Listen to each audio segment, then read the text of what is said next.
Let us know when you're ready. Hi, everyone.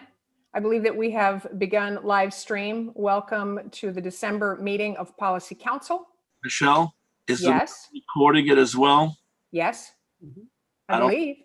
I don't see it recording on the top. Zunera, are you also recording this? No, I'm not. Okay, can you record it for us? Sure. Great. Thank you. All right, so I'll call the meeting to order. Thank you, everyone, for your attendance and attention at this meeting. We're going to begin the meeting by reviewing the September 23rd minutes of Policy Council. Are there corrections or comments about the minutes? Michelle, you have to take a roll call of who's present.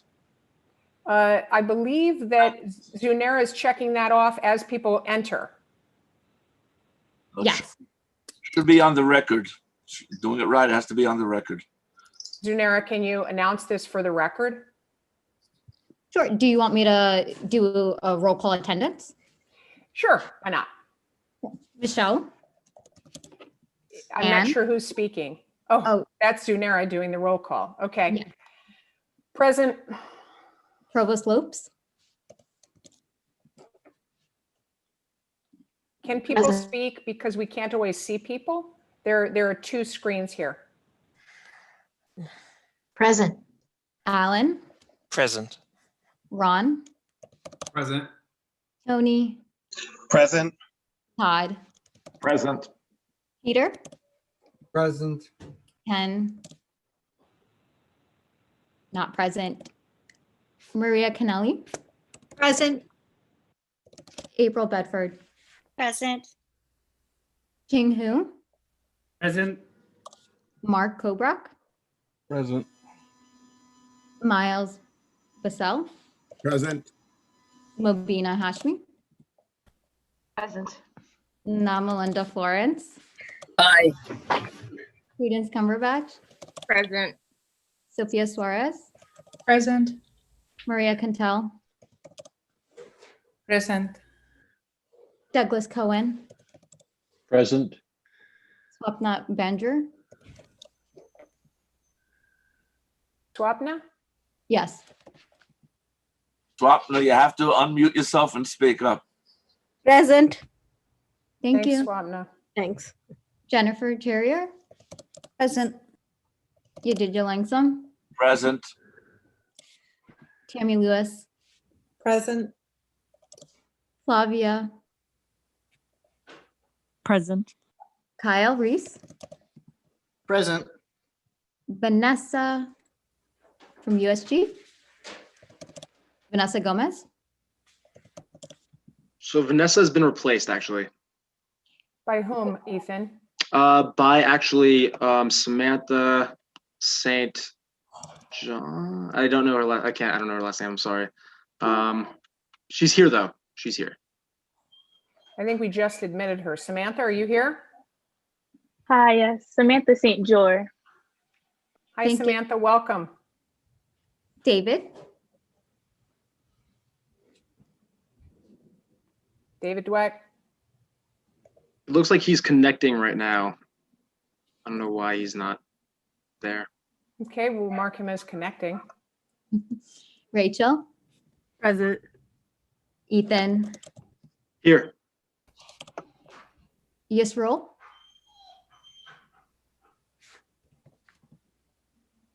Okay. He's replaced by Ryan. Yes. So go ahead, Ethan. Yeah, he's replaced by Ryan Regis. I'm here. And Amanda? Welcome, Ryan.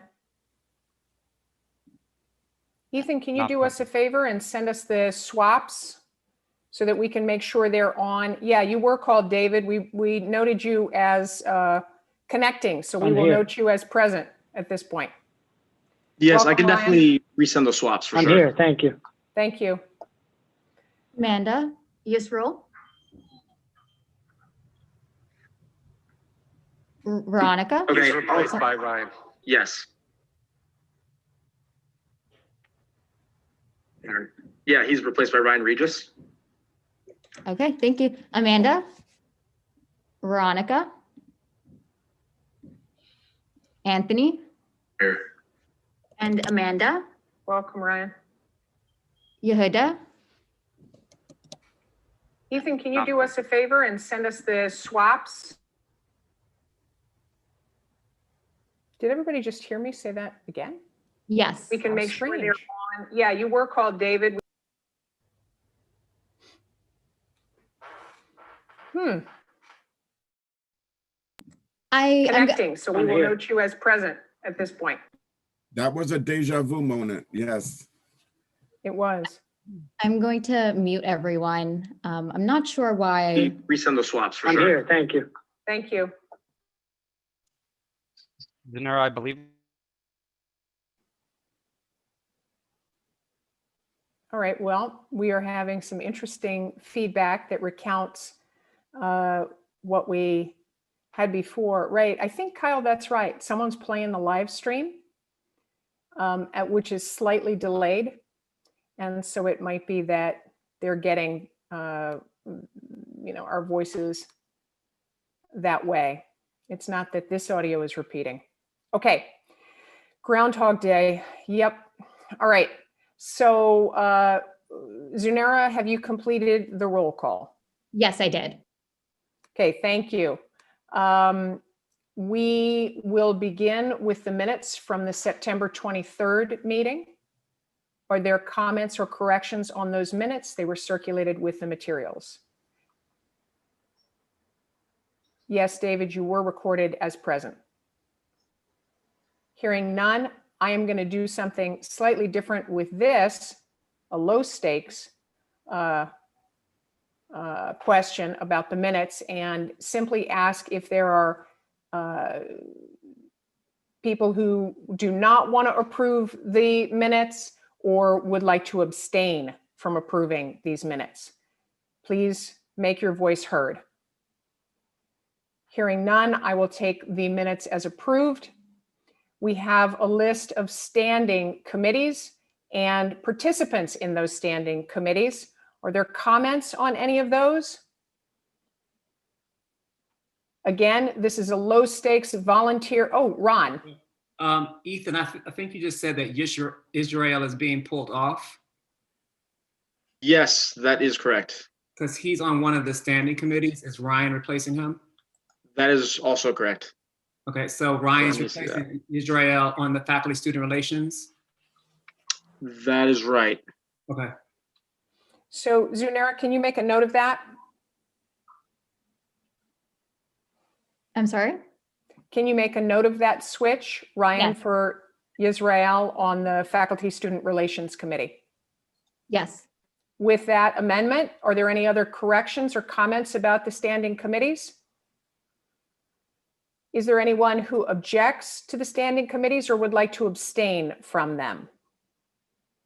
I'll take the standing committees as approved by this body.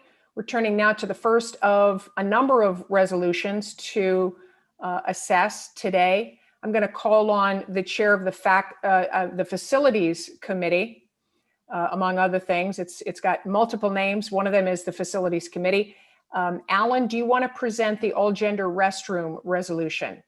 Oh, sure. I'm going to work with Kyle on this. So we did start this the last meeting, but because we were not live streamed, we were unable to vote on the endorsement of this. So one of the initiatives for our subcommittee is looking at the all gender bathrooms and working with Kyle, and faculty and the LGBTQ resource committee. We put together a resolution. Kyle will present the resolution, and then we could hopefully get the endorsement. Kyle, can you post it? You want me to read it or post it? Why don't you do both? Okay. So Zanera will have to give you access. Okay. I can just read it. Kyle, can That you way. screen share now? Oh, you want me to screen share? Yeah.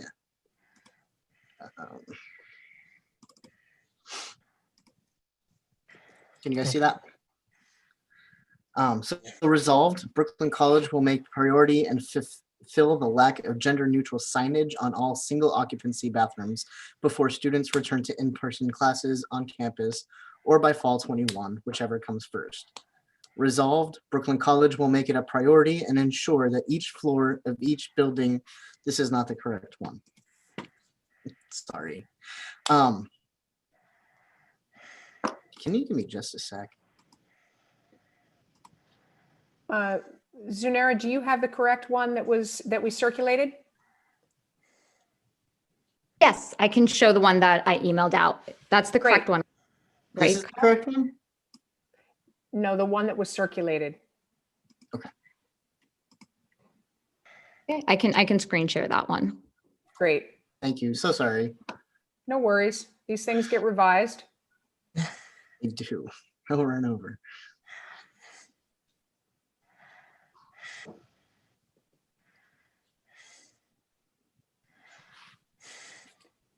Great. All right, Yeah. if we could just go right to the bottom of that. Oh no, I lied. Okay, so yeah, right to the bottom. Brooklyn College will make a priority and fulfill the lack of permanent all-gender restroom signage on all single occupancy restrooms and designated multi-stall all-gender restrooms before students return to in-person classes on campus or by September 2021, whichever comes first. Resolved, Brooklyn College will make it a priority and ensure that each building on campus have at least one all-gender multi-stall restroom and ensure that proper signage for that designation is installed before students return to in-person classes on campus or by September 2021, whichever comes first. Yes, and we are already moving forward on these things, but we wanted to get an endorsement from this body. Are there comments or suggestions, or actually not suggestions, because this is a policy matter that Alan on facilities is moving forward. This is a proposed resolution for this body to adopt. Are there comments or questions about this? Yes, we have a hand raised by Mark Kobrock. Great. Mark?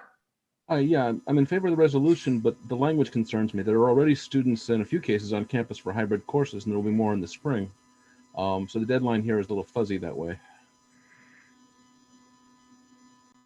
Okay, well, Mark, currently, any student could use the restroom based on the gender they identify with, and we have signage on every restroom that states that. There are also already single-use all-gender bathrooms across the campus. What this resolution will do will improve the signage on all of our bathrooms, because the signage needs to be a little clearer, and will, in addition to what we already have, make sure that we have multi-stall all-gender bathrooms in every building. So No, but that's, I'm sorry, I don't want to cut you off, but that's not my concern. There are already students on campus for hybrid courses. There'll be students on campus again at the end of January. So the language implies that it should already be there. It's just the wording for the timeline that seems strange to me. That's all. So it's the language that before students return to in-person classes. So there are 3 designations for classes: fully online, in-person, and hybrid. The only courses that we're offering where students are on campus are hybrid courses. So that's, I think, the designation that the team meant by saying return to in-person classes. That means returns to primarily full-time in-person work on campus. If there's a friendly amendment for the language, Mark, maybe it's full-time in-person classes. Maybe that's fully in-person classes, maybe. Fully in-person classes.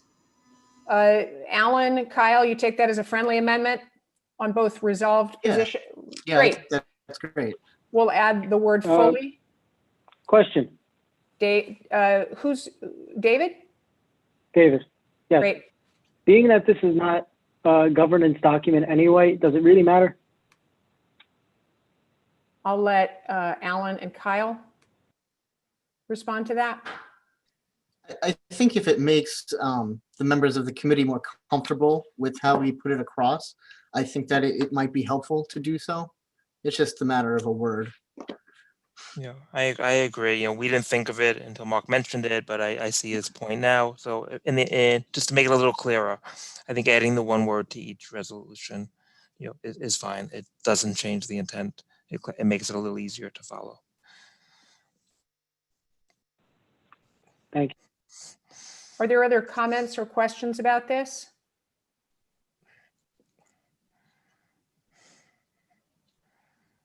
Zunera, is anybody, Tammy, you have a comment?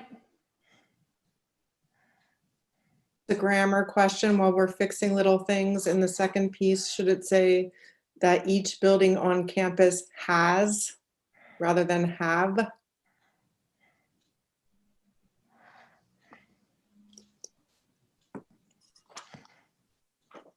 We have a hand raised by Mobina. Yep, I think that that's correct. From a grammar standpoint, the building is singular, has instead of have. That's a friendly amendment. If anything's friendly, that's friendly. A minor grammar tweak or is friendly. Mobina, you have your hand up? I just want to say I'm so thrilled that this is finally happening, and that when we come back, hopefully in the fall to campus, that the campus will feel more like home for more of our students. And I think that's a really important step. And I'm really relieved and glad that this is happening now. I guess just sort of thinking ahead on sort of, we don't need to discuss this now, but how will this be? Does it need to be announced? Will it be announced? How is the administration planning to deal with any issues in terms of people saying, hey, the bathroom is still there, you can still use it. But there will be some people who say, where'd my bathroom go? So just sort of hoping that, just looking ahead, anticipating responses. Thank you. Yeah, Mobina, part of the challenge with this is simply the communication strategy to roll out both to the staff and faculty and students who are proximate to the all gender bathrooms, and also to, in particular, those students and faculty and staff who would like access to all gender bathrooms. So it's a question of trying to sequence those communications to the community. And I take that as an important aspect of what the facilities team needs to work with communications to do. Alan? Yeah, this is one of many things that we're doing while most people are working remotely. And we're going to treat this as one of many things that we're doing overall. We're doing painting, we're doing a lot. So this is one of the many initiatives that are ongoing, and it's not going to be treated any differently than that. Any other final comments? Zunera, can you do a roll call vote? Yeah.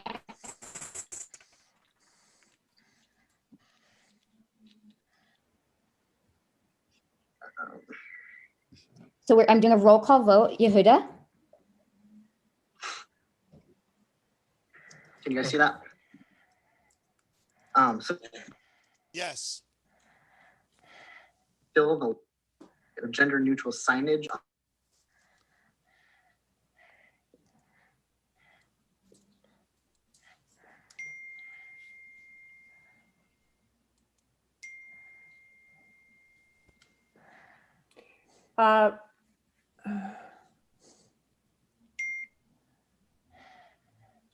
So something's happening where there's this delay and we're getting a feedback loop. Can everybody turn off their microphones unless they are speaking? Particularly anyone who is watching the live stream. What we think might be happening is that someone is watching the live stream while they're participating in this meeting. Why anyone would do that, I don't know. Folks, you can live in the experience now. You don't have to take the Instagram of it, right? So we're going to all live in this experience right now. And yeah, Aaron? Yeah, President Anderson, I think it's coming from Zunera's computer at the moment. That's what it seems like. She's the only one that is unmuted when it's happening, and it's probably because when she's streaming live, she left it open so it doesn't close the live stream. I see.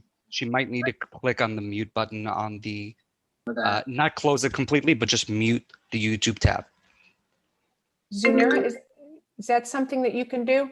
So, yeah, right to the bottom. Did that work? Hey, it worked. It appears to have worked. I am so sorry. Nope. Everything's I good. have too many tabs open, so I did not realize YouTube was one of them. Thank goodness for our brilliant students to figure that out. Yes. Aaron, am I pronouncing your name right, or is there a different way to pronounce it? Is that good? Okay. Yep. Thank you, Aaron. This is awesome. Together we will get through this meeting. Okay. Yehuda, do you mind turning your sound off? Zunera, if you could unmute yourself, and we're going to continue with the roll call vote. Okay, Yehuda, Okay, I'm trying to figure out how to do that. Okay. He said yes. Anthony, Yes.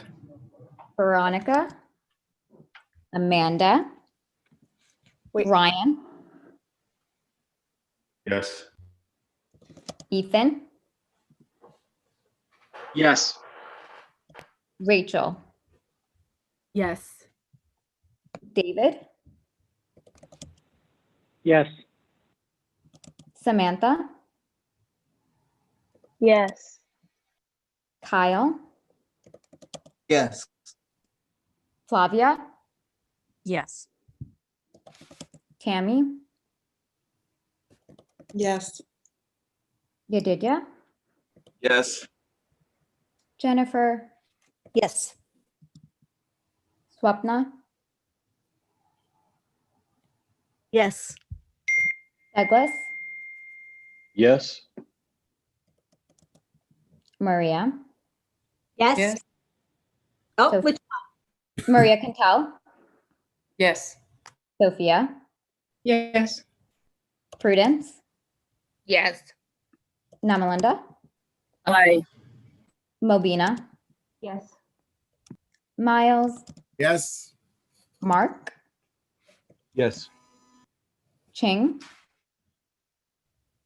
Yes. April, Yes. Maria Canelli, Yes. Ken Gold is not here, Peter, Yes. Todd, Yes. Tony, Yes. Ron, Yes. Alan, Yes. Anne, Yes. okay, Michelle. Yes.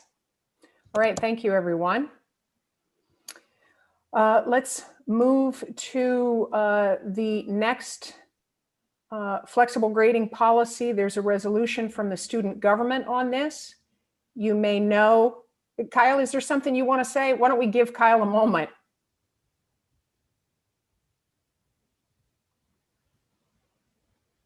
What was that? We wanted to give you a moment Okay. to say you're saying this is great and it makes a Oh, huge yeah. difference. Sorry, I was celebrating privately. Thank you so much. Celebrate publicly. I had to yell about it. This makes such a huge difference for the mental health and academic success of transgender and non-binary students, and it's been such a fight to get it several years. So this is really incredible, and thank you so much. Good to hear. All right. We're going to turn to flexible grading policy. So Yes, perhaps I can recommend that the minutes reflect that it was unanimous. absolutely. Absolutely. Next up is the flexible grading policy for the fall. Folks may have watched the faculty council meeting last night, the extended faculty council meeting on this matter. There was quite a bit of discussion, and there was a resolution passed. The directive from the chancellor to me is to indicate by Friday which direction the college will go. The first being a blanket, which option? The first being a blanket acceptance of a credit, no credit. The second option being an acceptance of credit, no credit, except for certain courses. The third option being no credit, no adoption of that policy, but an expansion of the college's pass-fail provisions.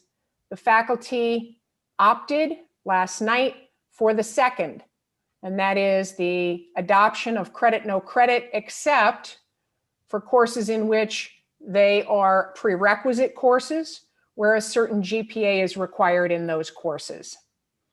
I wanted to allow an opportunity for discussion.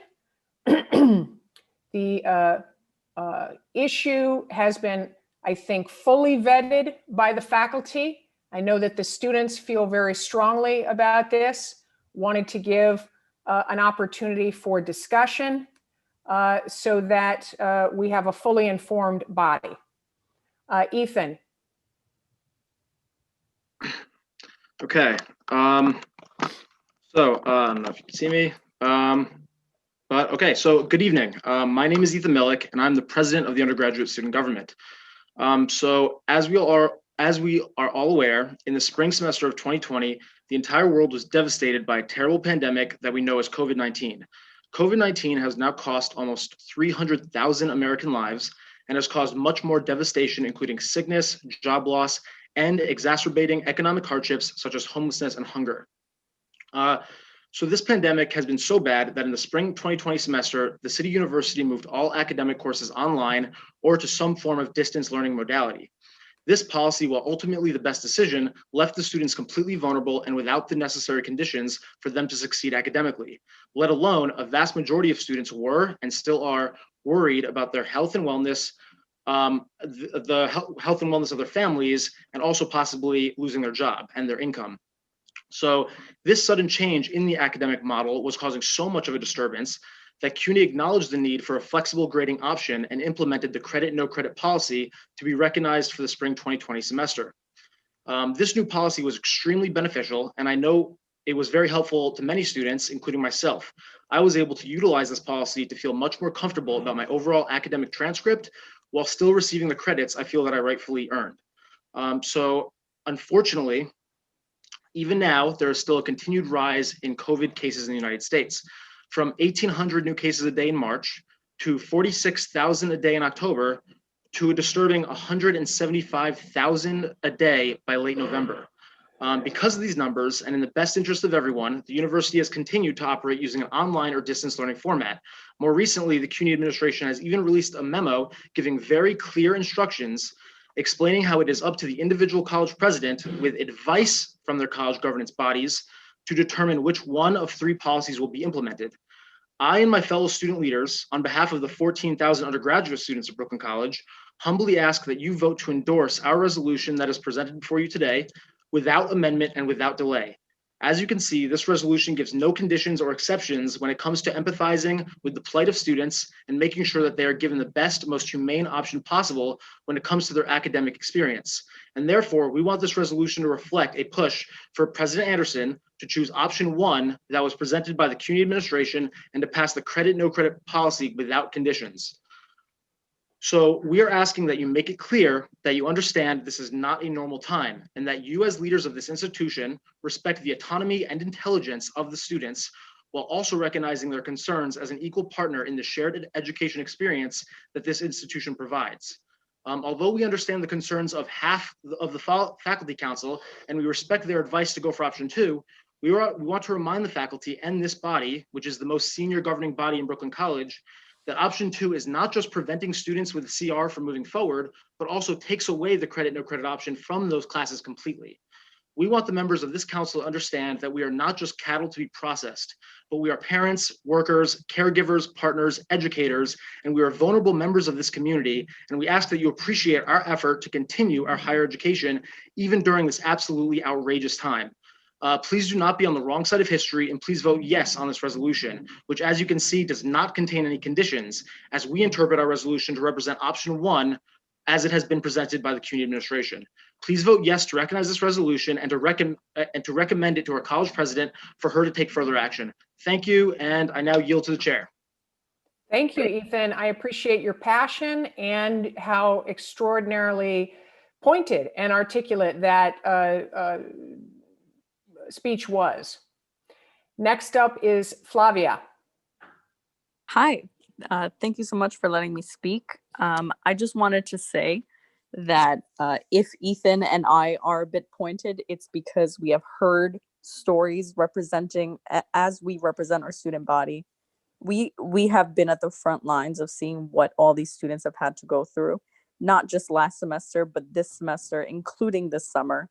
I personally know students who have lost family members, students who have lost their jobs, their homes, and these times aren't times where we can tighten the belt. I think this is the time where we have to extend our human empathy, because I get emotional just thinking about it. The fact that these times are extremely unprecedented. We haven't ever had to go through a pandemic like this before. Not at this scale. It's a worldwide pandemic, and to be completely frank, students aren't learning at the same level as they are if they're in person, if they're able to go to professors' office hours in person. It's not the same type of learning, and that's not anybody's fault, not the professors and not the students. It's a fault of our circumstance. I think that I would strongly urge the extension of option 1, because students who have a certain GPA, students who have a different major, they're not being affected by this less than other people. Everybody's being affected by this the same, so it doesn't make sense in my view to have exceptions for different classes. I think that it's important to choose option 1 and to have every single person be acknowledged in the struggle that they have to go through with this. And I just want to wish you all a safe space and to stay warm and safe during these times. Thank you, Flavia. Appreciate that comment. I want to just let folks know that people are raising their hands electronically. That's the best way to get recognized, and we're open to anyone doing so. Next up is Samantha. Hi, all. Thank you for having me. I'm gonna just get straight to the point. As a student, I do not feel supported or secure by this rushed policy. The faculty has not shown the united front or even a complete understanding of the proposed policy, as shown by their meeting just yesterday. We've heard arguments saying that by going along with option 2, we will be helping students, but it seems more like restricting or coddling students. I'll let you guys choose which term seems better to you guys.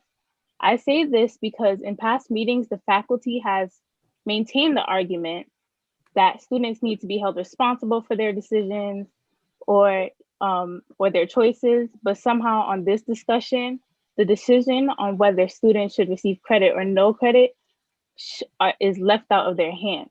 So many students, including myself, are starting to see the inconsistencies in the faculty's arguments and find it hard that their stance is based on student need. Additionally, I feel like students such as myself are still recovering from the past 2 semesters. And by going along with option 2, it would just complicate and pressure students even more. I would like to remind you all that the credit, no credit policy is more intended to alleviate the stresses and pressures placed on students. In these extreme circumstances, grades are not truly reflective of a student's ability or work ethic. I just ask that we show more understanding, or at least the same understanding that got this policy passed in the first place, seeing as though things are the same or maybe even worse.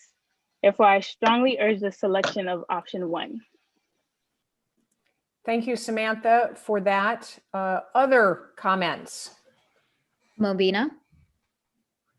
You know, I always have something to say.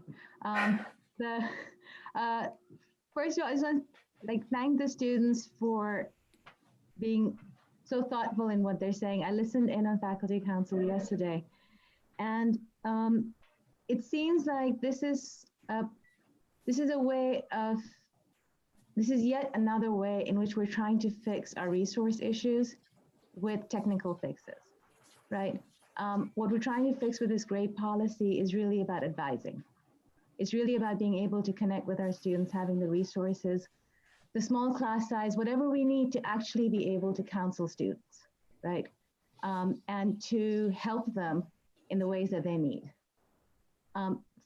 Without those resources, without those resources, we'll never have something that's actually fair, right? And so what we're talking about here is, I get where some of the faculty are coming from with option 2, but I think I just want to put on the record that this is not really an issue about grades, it's an issue about resources for advising, right? That's the real issue that we're addressing here. It's about resources that students have in terms of being able to do online work. It's about class sizes that are too big for faculty to be able to advise students. That's really what's going on right now. I think departments will have a great deal of latitude in deciding which courses they will say fall outside of this credit, no credit policy. At this point, I think all we can do is really urge departments and department chairs to be understanding and for students to see if they can reach out to their majors, to their departments and talk with them, right? I think the faculty council has voted, from my understanding, like that's it. But at this stage, I would urge all of us to think about this at the department level. Thank you. Thank you, Mobina. Maria Contel. So I want to support what Mobina said, and I want to support the resolution presented by the students.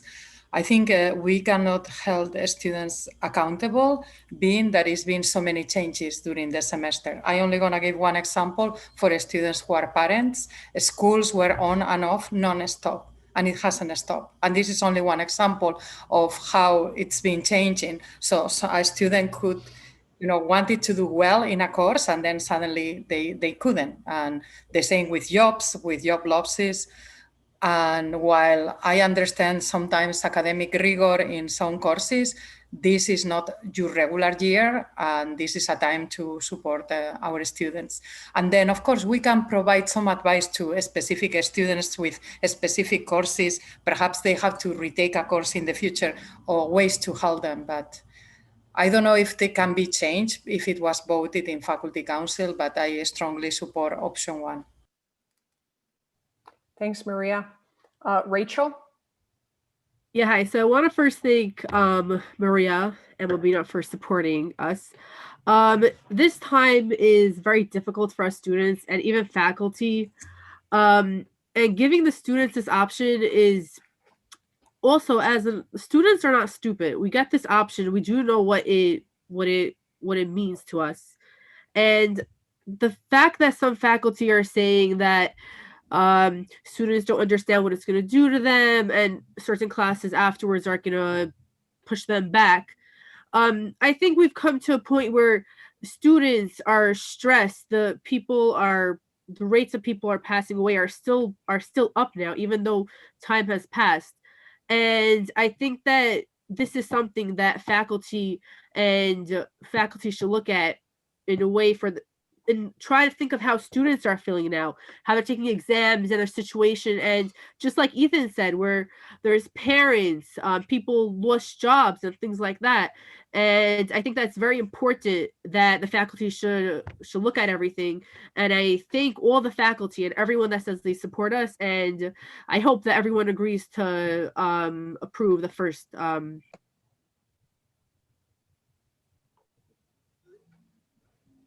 Thank you, Rachel. Sophia? Basically, my problem with this whole thing is how late CUNY started addressing this. I mean, this is the end of the semester. Why was this discussed or put on the table so late? It makes no sense.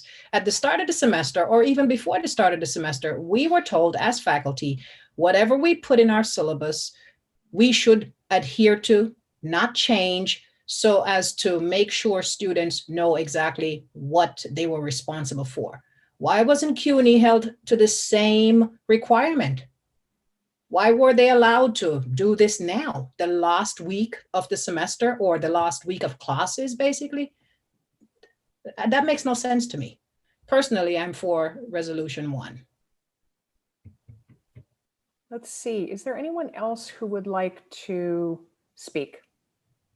I don't think I have a queue. Kyle? All right, I think I'm still co-host from when I was sharing, so I can't raise my hand. But also the way it impacts, regarding the way it impacts students, grad schools around the country have posted on their admissions websites that they will not negatively take into account credit or passing grades because they understand the impact of the pandemic, whether the school has required pass failed or whether it was an option that the student has taken. So that shouldn't be an issue on the decision.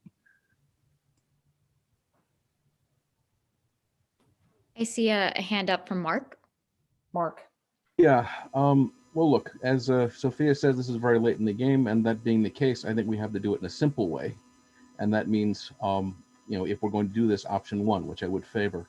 That said, I'm extremely concerned by the direction of the conversation here. The idea that it is in some way unsympathetic to the students to say, wait a minute, you may not be ready to go on if you got a D in the course. I think that's misleading. It's not a humanitarian gesture to let a student go forward without a warning that you are putting yourself at risk.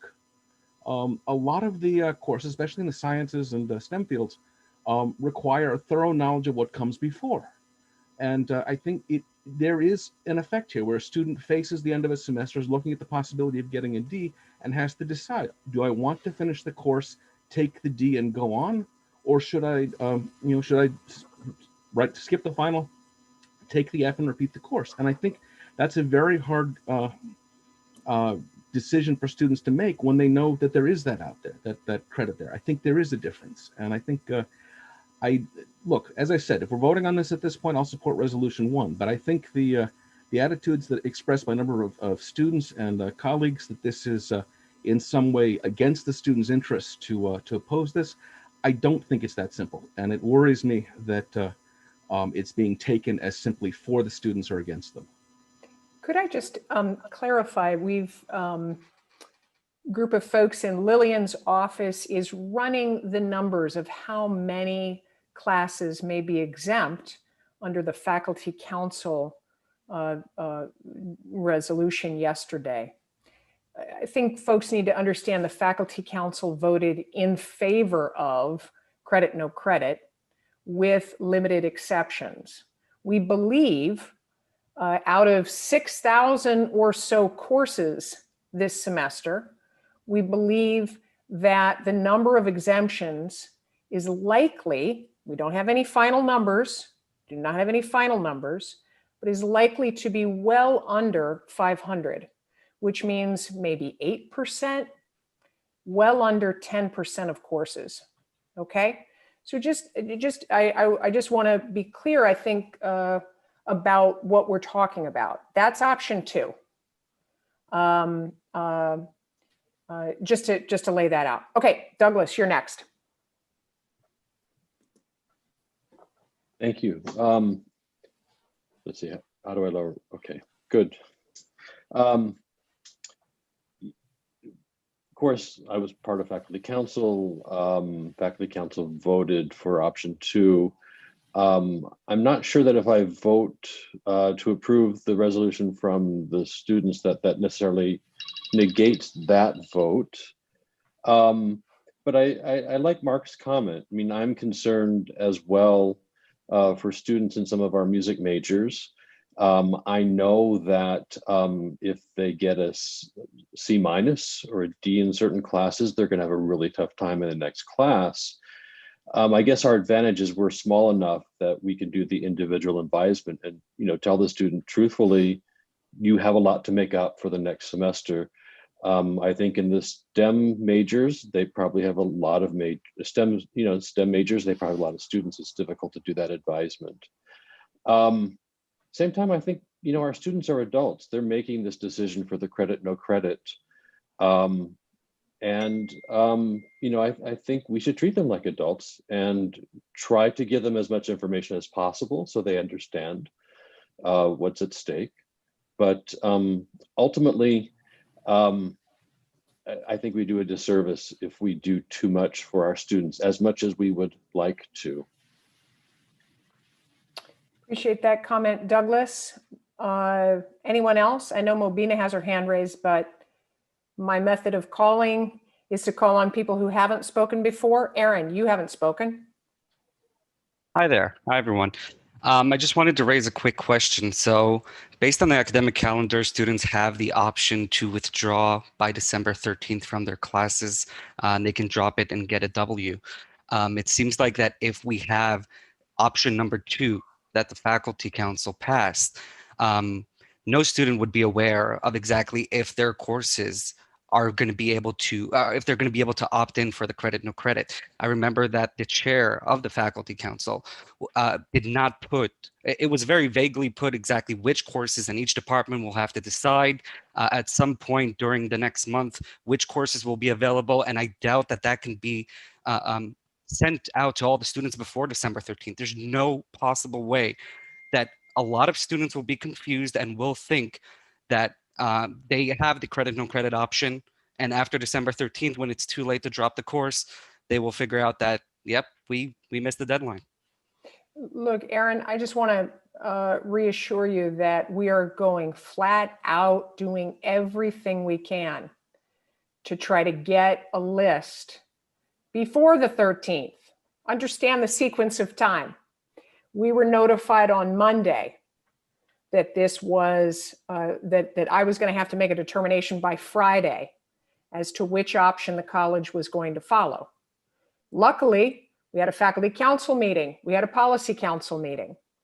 After the faculty council meeting, Lillian in enrollment management and her team have been working flat out to try to identify the courses that would be exempted under the faculty council resolution, and then to send those for academic review, quick confirmation to the departments about whether or not they were coded correctly.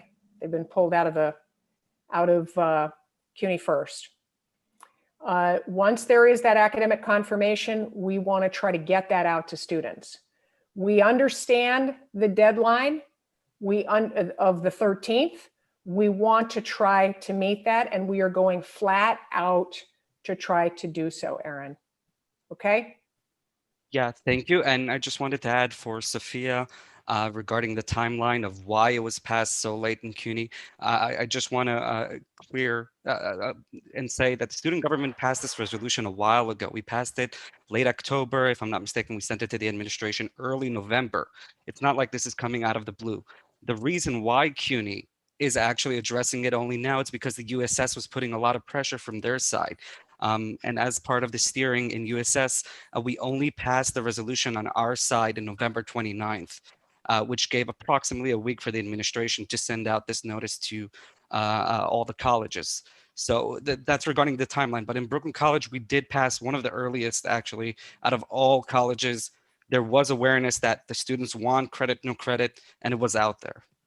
And I immediately took it to both the faculty council and CAP, the Council of Administrative Policy, which is the leaders of the departments, the chairs and the directors of the various programs. So thank you for that, Aaron. Let's see, I'm gonna go to Yehuda next. I do see you both, Mobina and Ethan. We'll get to you. Michelle, this is Mike. I am extremely reluctant to support option 1 for all the reasons that have been given till now. I am willing to vote for it if it can be arranged that chairs will get, in addition to the credit, no credit option, will actually be able to see the actual grades that were given in each course, so that we will be able to properly advise students about their readiness for future courses. Lillian, do you have a sense of What I'm going to do, because this could go on forever. so Anthony, you are unmuted.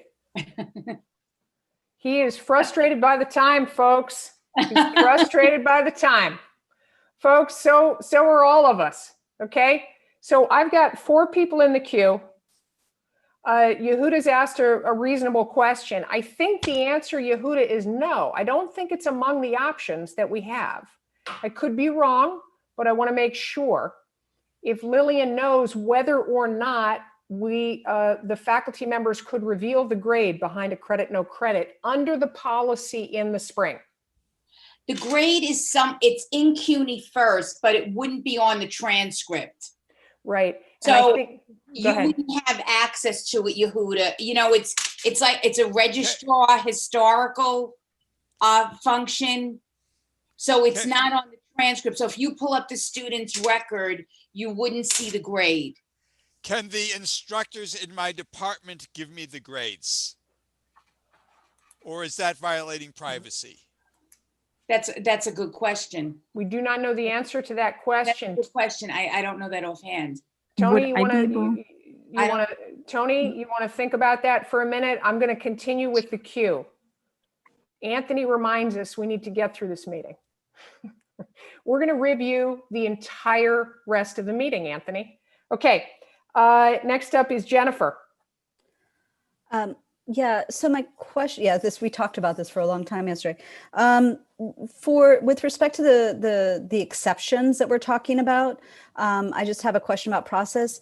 I've asked all my faculty in my department, are you making the decision on which classes are going to be in this option 2, these exception ones, based on what the chairs tell you for specific classes, or are that's how we're handling this?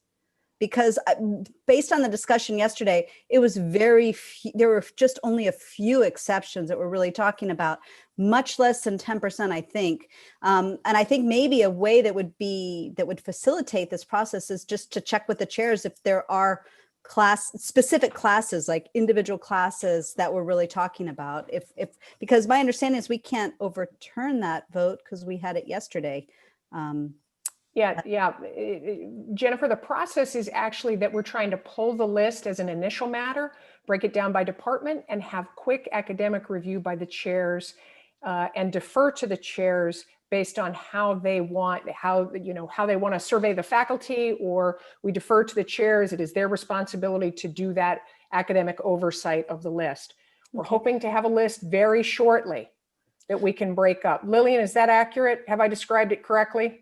Absolutely. People are working on it now. I mean, they're not stopping tonight. Well, what I'm just wondering is if we can get Jillian, the chair of the chairs, just to poll the chairs to say which departments you even need to be looking at, because I know my department's not one of those, and there are many. We're pulling from CUNY First and DegreeWorks whatever we can based upon the logic.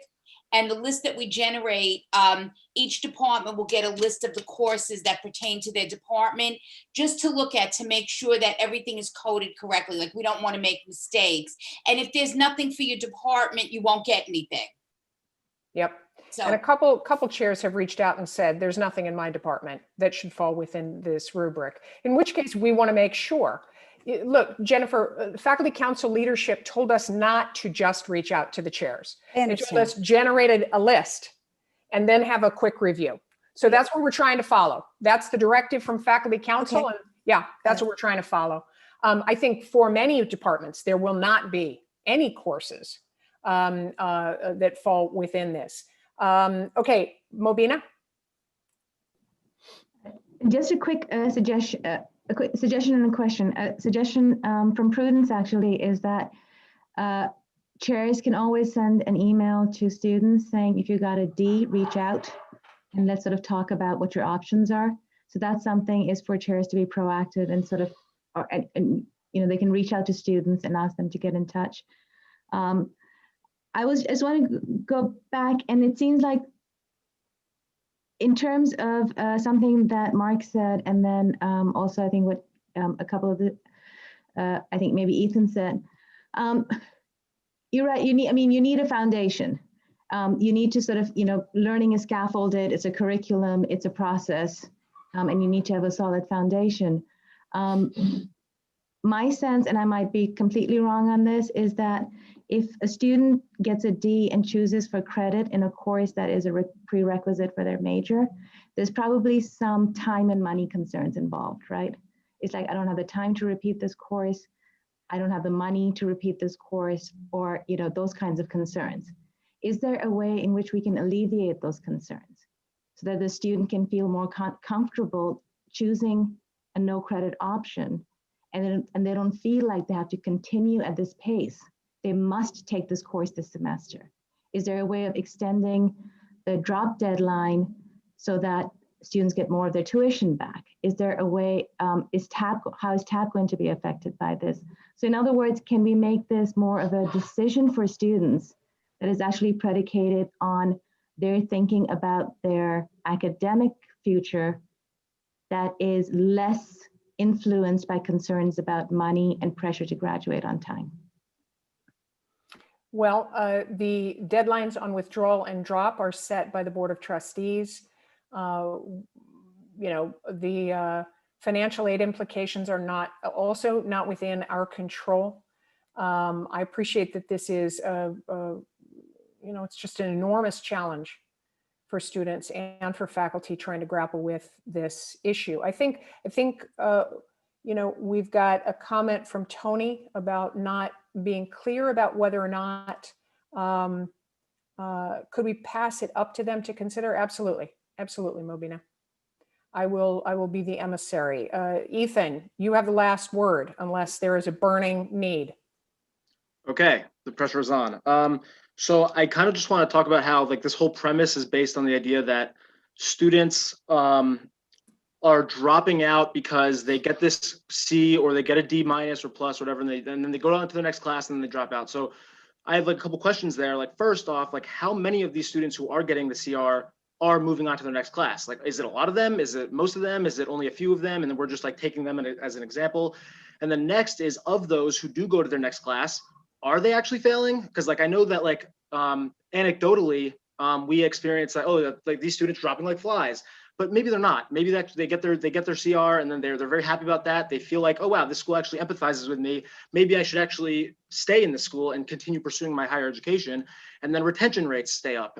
So these are important things that I don't think that, see, in some disciplines over 50%. I mean, I don't know. I'd like to see that because I know that's anecdotal, but I'd like to see the actual stats on how many are actually getting the CR, moving on to that next class, and then dropping, because I really don't think that there's many, if any. I'm just saying, if that's the premise that we're basing why we need to restrict it and add all these conditions, then I don't think that's a reasonable reason, I don't know if that sounds good, to implement option B. And that's why we should just default back to what is the empathetic thing to do, which is option 1. Okay, that is all. Thank you. Thanks, Ethan. We had a last hand up by Peter, and that will be the last word. I'll keep it brief. I appreciate the passion and the thought that the students have brought in here today. I think we can summarize from the faculty's perspective 2 main points. One was made by Sophia, that this is really ridiculous time for us to make decisions like this. And the points that Mark made around are concerned about the sequencing and exposure of content and material that allows the students to really excel longer term. So, in weighing all that out, to me, at least, it seems clear that option 1 is the only option we can go with right now. But if you would ask me the same question several months ago, I would not have gone with option 1. I've gone with option 2, and I wish we can somehow head this off moving forward, so we have much more meaningful ways in which to look at and really advise students accordingly into the process that really enhances their success overall today and tomorrow. That's it. Thanks, Peter. All right, we're going to call the question. The question is on the student resolution. Actually, let me just take a look, because I'm not sure we've got a resolution that, hold on just a second. Let's everybody take a look at the resolution that was circulated.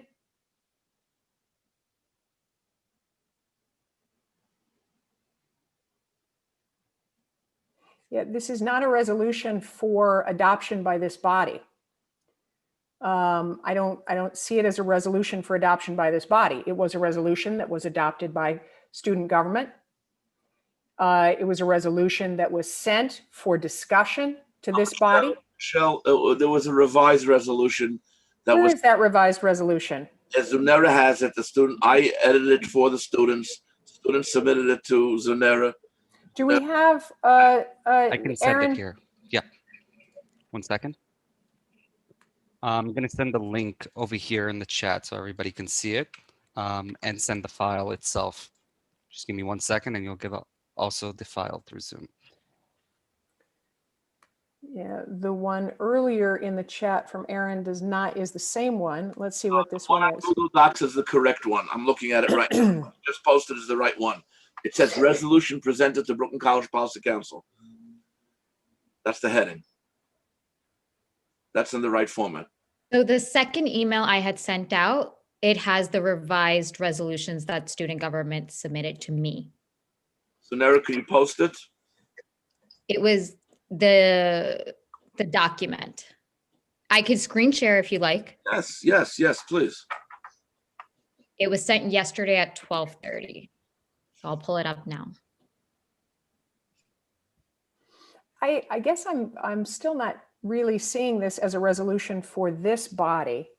The resolution says calls on, let's look at the two resolved. There's three resolved. Maybe this is different. Can we get a little closer on that, Zunera? Resolved that the undergraduate student government executive cabinet and student senate, nope, I'm sorry, calls on the CUNY Board of Trustees to allow colleges to institute. Well, they've already done that. Well, the chancellor has already done that. Next, resolved that the undergraduate student government calls on the president and the college administration to push for the policy. Okay, that is identical to what it was before, revised. And last, that this resolution shall be sent to the Board of Trustees, the governor, etc. Would I be able to talk about this a little bit, just to like make it a little more clear? This is just to understand, before you do, Ethan, how is this a resolution for this body to adopt? Because this body is resolving that it should be sent to, is endorsing that this be sent to the Board of Trustees, that it is endorsing the president of Brooklyn College do something that is pushed for a CRNC policy. All right, well, this is not a lot different than what the student government has already sent to me, and that's fine. Right, we can vote on that. Okay. The right word, yeah, Ethan? Well, I just want to make it clear that we as the students interpret this resolution to mean that we are pushing you to decide to pick option number one. So right, I know and you've already sent that to me. I got it. Right, exactly. So now all we want is just the policy council to back us up. That's it. Okay, so that is, I think that we understand what's at stake. I think we understand where we are. Zunera, can you remove the document unless yep, great. All right, so what we're doing is voting on whether or not the policy council supports the undergraduate student government's urging for option one. That's not what it says.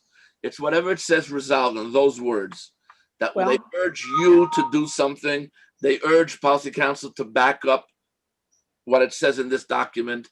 Whatever it says in the document, that's what you're voting on. You can't put your own words into a document. This is a resolution. Okay, well, that's what the president of the student government just asked it to mean. Yeah, Ethan? because we sent it to the executive committee that looked over it, and then you I guess told them to send it to you so you can revise it in whatever format that makes it actually appropriate for this body. So we did that. So now it's right. I agree with him. That's exactly what it says. I believe that Zunera has figured out how to make this a regular voting option in front of us as they do at faculty council. So she will have to make sure if she does that, what we do in fact with a poll, then she's going to have to go through it name by name to make sure nobody who's not allowed to vote can vote. Okay, because there are people here who may not be allowed to vote, and everyone in a Zoom poll can vote on a poll. So you're going to have to. We'll go through it. We'll go through it, but we're not going to go through it right now. Anthony reminds us that this is a long meeting, and we are going to have to try to get through it as rapidly as possible, but we will certainly go through the votes. If you are not on faculty council, do not vote. Do nothing except close this policy council. Policy council, that's where we are. Yeah, Mobina, I think that's right. Mobina in the chat says we're basically adding policy council's voice to the student government resolution. That is correct. So if you vote in favor, the yes vote is in favor of policy of student government's resolution.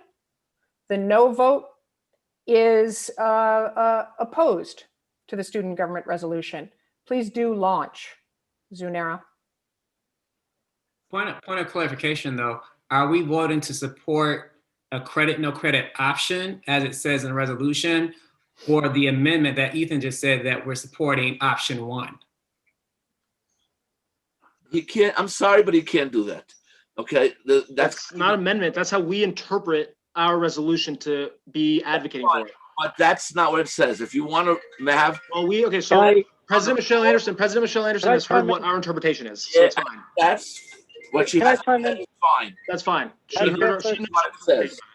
The resolution is what it says. Let's pause for a moment and clarify this, because I don't want I don't want this to be done by default rather than by intention, despite the fact that, as Anthony reminds us, it's a very long meeting. And we got to make sure though. So Ethan, you're saying, is there a desire to amend the resolution or simply to proceed with this resolution? I think that you understand what the students are trying to say with this wording, and I trust your judgment. So I think we're comfortable moving forward with this resolution as it is. Tony? So the resolution is already written and was already voted by the undergraduate student government. We can't amend what was already passed by the student government, and if we amend it, then it has to go back to student government. So we can only use what student government has already voted on and pushed forward. And what we would be voting on is a vote of support or an endorsement of the student government resolution that they already passed in their meetings. David? Yeah, being that the college president is tasked with making the decision of whether or not credit no credit is chosen, and if it is, which option of credit no credit is chosen, I think it's clear that the president understands what the policy council is trying to say, regardless of whether the resolution is clear or not, clear enough for all the members of the body. I take that as an advocacy that it's clear enough for the members of the body. David? Yes. Okay. We're going to proceed. The resolution is written. It has not been amended. We have an understanding of what it means. Zunera, can you open the poll again? Yep, just waiting for folks to vote. Okay. Can we scratch that one and start anew? Yes, I just did. Okay. Aaron has a hand up. Aaron? Just quickly wanted to address Mobina in the chat. It was raised also in faculty council, and I think President Anderson already addressed it, that the faculty council is not the only body in this decision that can make over here a decision about this. The letter to presidents clearly states in a plural way that the governing bodies of the college should decide, or at least the president should investigate and ask the governing bodies, plural, not only the faculty council. I'm not going to take a stand on that question, Mobina, until we take a look at it more carefully. The directive from the chancellor was actually, I looked at this language specifically, Aaron, was to consult governing leaders. It was leaders on the campus. I take that as being a need to have the discussion about whether or not there should be exemptions, whether or not the policy should be adopted. Yadidja has a very strong perspective on this that is in the chat. Yadidja, would you like to speak to it, or do you just want to allow it to be? If you want to unmute yourself. Yes, I think what I said is clear. It's in the governance. The president, of course, can say anything she'd like to say to CUNY Central. No one can stop her from saying. No one can stop anyone from saying anything. The law of Brooklyn College is as I wrote it. Whether or not that will be challenged in court, as has been done in the past, will yet to be seen. But that is the fact that at Brooklyn College, curriculum is solely in the hands of the faculty. Whether anyone doesn't likes it or not, if you don't like the law, you change it. That is the law. That right. is, that's all. Okay, thanks, Yadidja. Let's go ahead and vote. We're going to open this up.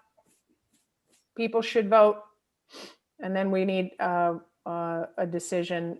Zunera needs to tell us, show us what the results are when voting is closed. Maria, the vote at Faculty Council was in favor of option 2, and but the percentage, I'm not sure. Not sure. Over 60% voted in favor of option 2, if I remember. I thought it was about that as well, Yadidja. The poll results are being shown now. It looks like 81% of this body voted in favor of the student government resolution. All right. More important to show the numbers than the percent, because the numbers are what counts legally. This has a percentage rather than the numbers. Zunera? 25 people voted yes, 3 voted no, 3 voted abstain. That was it. Thank you. All right. Let's, we continue to have a pretty hefty agenda. I think I am not sure that any of it is time sensitive, however, and I would ask to table all 3 of these matters, each of which is important, but I believe all of which can be discussed at the next meeting. Are there objections to tabling these?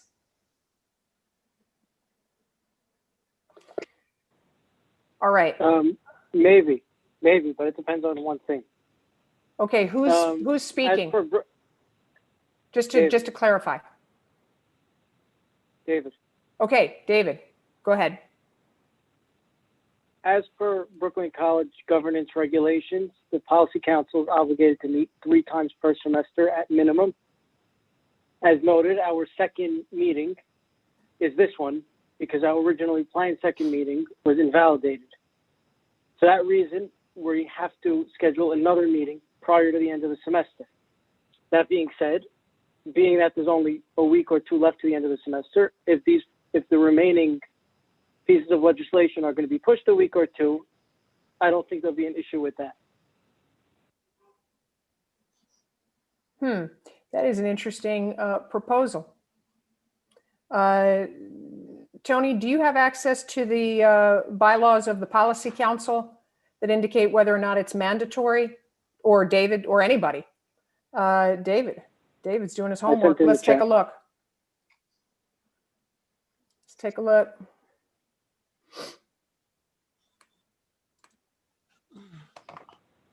Article 1, Section B.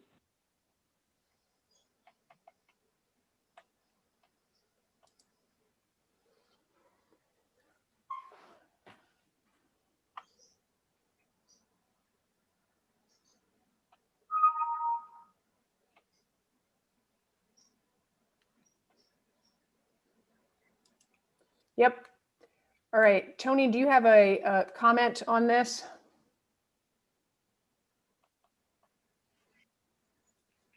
I need to look back at this, but I believe we did meet. We just did not vote, is the position we're taking for the last meeting. We met, we just did not vote. Did we meet in October, Zunera? The last meeting we had was not a legal meeting. It was just a discussion. So I don't think you can't count that meeting. We did get together in October, but because of the live stream not being set up. Mm-hmm. So Tony, do you believe that we need to meet again this semester? I need to take it. I need to look at it under advisement, and I can get back to this body by tomorrow with a decision. But I can't. I have to look at it and see. It's an interesting position, David. Creative. I like it. Yeah, Mobina, does that say it in the bylaws that if 8 people say they want one? It says in the bylaws, I have it in front of me. The policy council shall meet at least 3 times per semester and more frequently if necessary. Special meetings may be called by the president or by the executive committee and shall be called at the request of any 8 members of policy council. It's clear to me, Tony, a simple reading of this is that the student is 100% right, that we are required to have another meeting. So quick show of hands, folks who would like to have another meeting, raise your hand. Yeah, I think we're probably going to have 8 people because we've got it here. Great. We will schedule another meeting this semester, and as a result, deal with all of the 3 other issues at that meeting. All right. Any other matters before this body? There's there are hands up. Yeah. Let's make these quick. Who's up? Aaron? Aaron. Hi again. I just wanted to ask very quickly, it's more of a technical detail. Where's the policy council minutes posted? They're not on the Brooklyn College website at the moment. I can only see the minutes up to 2019, including 2019. Well, we haven't passed minutes. Oh, Until tonight, right? We passed the September minutes tonight. Correct. And the ones that you've seen, Aaron, where are they on the website? I'll send the link over here. It seems like it stopped mid-November 2019 was the last one. Okay. Those are the minutes. Yeah. We'll make sure to fill those out. Some of these, it may be somewhat hard to do so because we are remote, and I've had a lot of turnover in my office for folks working on policy council in particular, but we will try to fill those out Michelle, I have a copy ASAP. of every one of those minutes. Should your office? Perfect. Thank you. Who else has a hand up? Douglas. Douglas. Yes, I just want to say if we have another meeting, the reason why the middle one was not a meeting was there was no quorum, and let's have a quorum if we have another meeting. That's all. Yeah, people need to make a commitment to be at that meeting in order to have a quorum, in order to get business done, particularly on these significant resolutions and discussion items. Any other final comments? All right, we will close this meeting, and we will send out very shortly another meeting, hopefully within the week. Not this week, but next. Take care. See you soon.